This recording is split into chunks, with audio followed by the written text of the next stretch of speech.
पाण तो पाण ते दांगी मने मांझे कूड़ तो सारो बगे जेको निमाज़ जो इनकारी लूसी लॾे जो साथरी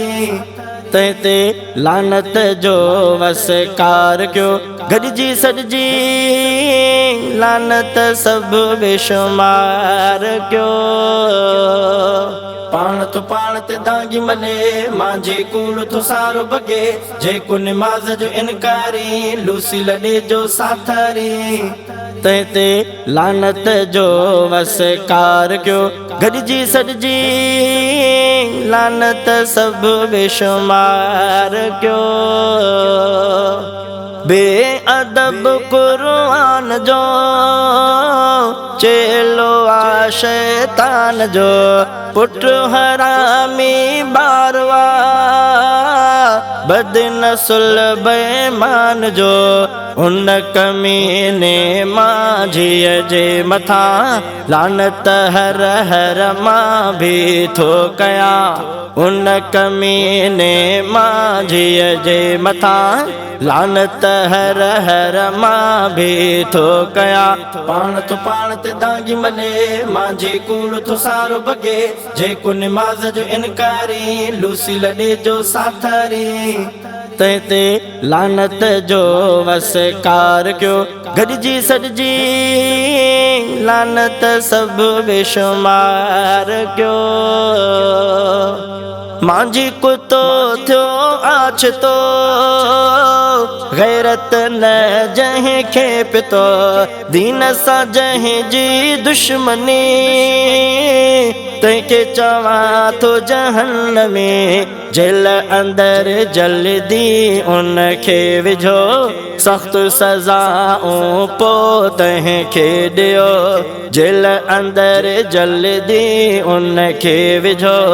सख्त सज़ाऊं पोइ तंहिंखे ॾियो पाण तो पाण ते दांगी मने मांझे कूड़ तो सारो बगे जेको निमाज़ जो इनकारी लूसी लॾे जो साथरी ते लानत जो वसकार क्यों गॾिजी सॾिजी लानत सब बेशुमार क्यों रोज़ नओ जहीं जो डचो हुन खां मोमिन सब बचो उन खां नफ़रत थो करे गैरते मुस्लिम बचो तंहिं ते सभिनी जी फिटकार वा ऐं किनो तंहिं जो किरदार वा तंहिं ते सभिनी जी फिटकार वा ऐं किनो तंहिं जो किरदार वा पाण तो पाण ते दांगी मने मांझे कूड़ तो सारो बगे जेको निमाज़ जो इनकारी लूसी लॾे जो साथरी ते लानत जो वसकार क्यों गॾिजी सॾिजी लानत सब बेशुमार क्यों राग गंदो जो आकंदो बरे पफितनो आथिंदो